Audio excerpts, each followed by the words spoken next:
Hello, this is Ananya and today we are back with another project. This is based on the Kinter applications. So as you all can tell by the title, we will be performing a game, or rather say building it, on the Stroop effect experiment. So this is basically the color game so as to test your concentration and how long y'all can survive in it. Okay, so in the last project that we had done, we had finished many widgets in Kinter such as buttons, labels, building the basic window and many such things. Incorporating all of those widgets, we'll be doing two new widgets today. That is making a new window, that is when you click a button there'll be another window, and secondly a pop-up message box. We'll be doing all of that today, so let me just give you a quick run through as to how the output is going to look like. Let's have a glance and we'll get on with the code. So you see, this is our window. You have the time set, all the instructions given, and as you hit enter on the entry tab, you have the letters coming to you. Now that is the colors. Now what you have to do is you just have to enter, let's say, yellow here, alright, and your score increases and simultaneously the second goes on decreasing. Now we'll have a proper play with this at the end and we'll understand everything and look at all the other buttons that you can see. Alright, now let's get on with the code and please stick with me till the end so that you can see how this thing exactly works. Now starting off with, we need to build our basic window first. We know this pretty well. It was all explained in the last project. We create the root, assign it the TK class. Now before that, all the importing work needs to be done. That is from Kinter import star, that is import everything, and also random. Now I will have two lists, that is color 1 and 2. Now the second one is for the advanced level that we have. So I will have more colors in here compared to the first list.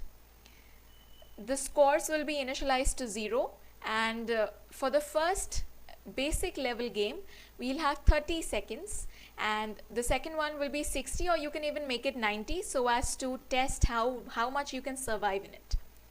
Alright, coming to our basic window, I give an instruction and inside it I put my label. That is, tell the color of the word. Let me just enlarge in this. Okay, so tell the color of the word and you can give your fonts. Alright, that being said, let's go to the score tab.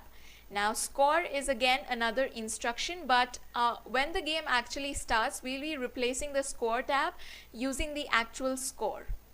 Okay, now time tab, again it's another label. These are all labels, okay, and we'll say you have this amount of time left and you can format it however you want to. Now this label 1 will basically where we are actually putting the entry box, and this is where we are taking the inputs. We know all of this. Now root.bind. Now return is when you hit the enter key. Okay, as and when you hit enter to start, it'll go to the start one function. Okay, now let's go to the start one function exactly. What it does is, as and when you hit enter, it stores it an event, and now if time left is 30 seconds, then it'll go to the count one function. Okay, now what count one does is, it'll keep decrementing till it is greater than 0. It'll keep incrementing by 1 second and we'll again print it. Now you can see two new functions here, that is time tab, configure it. Now configure is basically you can make changes to whatever you had written previously. That is, we had written you have this much time left. Now we will be changing it, right, because time left doesn't remain the same. So you use configure to make changes, and the after function or method actually takes two parameters, that is first being the count in milliseconds and second is which function you want to call again, that is count one. So it says after 1000 milliseconds revisit count one function. Now 1000 milliseconds is exactly 1 second, right? So our work is done. Now after this scope is done, it goes to color shuffle. as you can tell by the name, we'll be using the random function here and using various colors. Now again, if it is greater than 0, only then you will keep giving new colors. So E1 is basically where we gave the input. So we are going to get whatever is given inside the string, convert it into the lowercase. Now if it is equal to whatever color is chosen, then increment the score. Now firstly, since, let me just run it for you. In the first case, when we hit enter, there is pretty much nothing written in here, right? So it is not going to go inside this if condition because it doesn't match with the color chosen. And then we delete, that is we clear whatever's there in the tab. We shuffle all the colors in list 1. Now what you do is you have to configure it that you need to shuffle it again and again and hence replace the colors. So you choose some random color, which whatever was given here, that is whatever was shuffled, and the order changes inside the list now, and then you choose any random element from here. It can be 0, 1, anything. Just make sure these two numbers remain the same. Okay, and text you again give any other random color. So what happens is foreground, that is the color of the text changes and the text itself also changes, and accordingly we have to print our score. So we also configure the score tab, and this is basically it. Your entire code is exactly the same logic. Now we are done with this, and it keeps going on until time is equal to 0. Okay, it keeps revisiting count simultaneously. Now coming to our two other buttons that you saw on the window, that is the exit button and the advance button. Exit button is pretty simple. I'll just call root.destroy in the command parameter that basically destroys the window, and I shall place it. We have learned about bind, we have learned about pack, okay, we have learned about grid. Now this is about place. So what you can say is you can place it at a certain position, and you have to say anchor is equal to southwest or north or east, anything, and then x and y are basically your exact coordinates. See how we have placed exit here, it gets exactly placed where you want it to be placed. Similarly we place advanced, and I'll be coming to know more in a while. Advanced basically takes you to the advanced level. Now we'll be looking at this exact same thing. Now when I call advance, if you can see, I have passed the command open new to it. Okay, now this is basically another function. Now the logic is exactly the same we used for the root here. Okay, now to open up a new window, what you need to do is in a variable just say top level. Okay, and this itself creates a new window. Rest everything remains exactly the same. In case you just want to change your text or your time, you can do all that. Otherwise it's the exact same logic. Next, again, when a person or the player hits enter, it will go to the function start to. Again, start to, count to, and shuffle to hold the exact same methodology. Okay, it's the exact same method. Now this being done, we have created both the windows, we have given all its parameters, all the start, stop, whatever.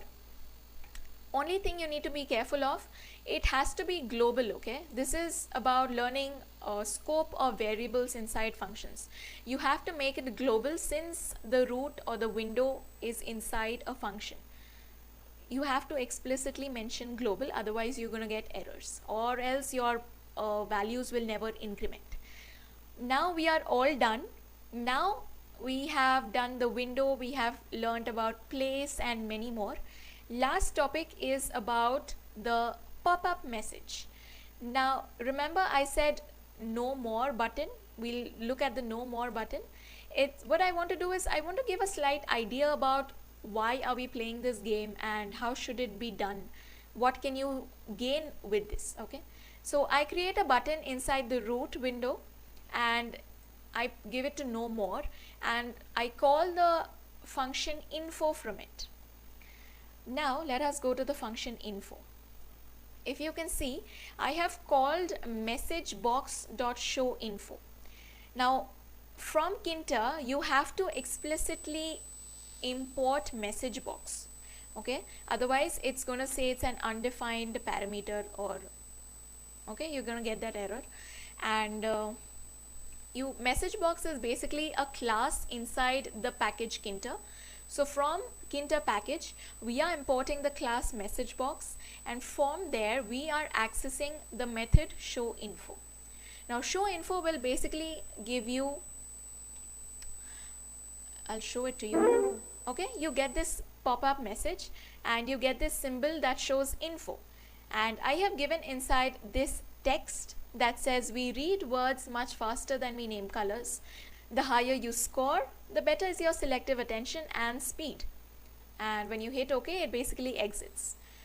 Now there are two parameters that you can pass to showInfo. That is, firstly you have to pass the title that you see on the top, and secondly whatever text you want to display. There are many other types of message boxes such as ask yes or no, then show error or show warning, many such things. Okay, you all can try that out. So this being said, we have successfully built our entire code. It's pretty simple and a little repetitive. Alright, now let's actually go ahead and play the game. I'll be playing the beginner level. After you build this project, please go and try the advanced level also. See, the exit function button is working fine, everything is working fine.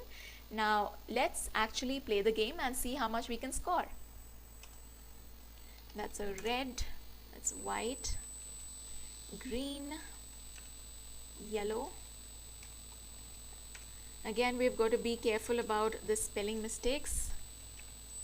That's a green, again a green, now blue, orange, again orange. Is the time up? I have yellow. Okay, so I scored an 11. Alright, I guess that's nice, not that bad. Hopefully y'all can score much better. If y'all do, please give it in the comment section below and let's see how much we can score. Alright, now try the advanced level, increment the time, maybe make it 90 seconds so that you just have to stick in there and play the game. So this was all about the color game and the Stroop effect. I hope you all enjoyed it. Try this out by yourself and have fun. I'll meet you all next time with a few more other pretty interesting projects. Bye bye, I'll see you all soon.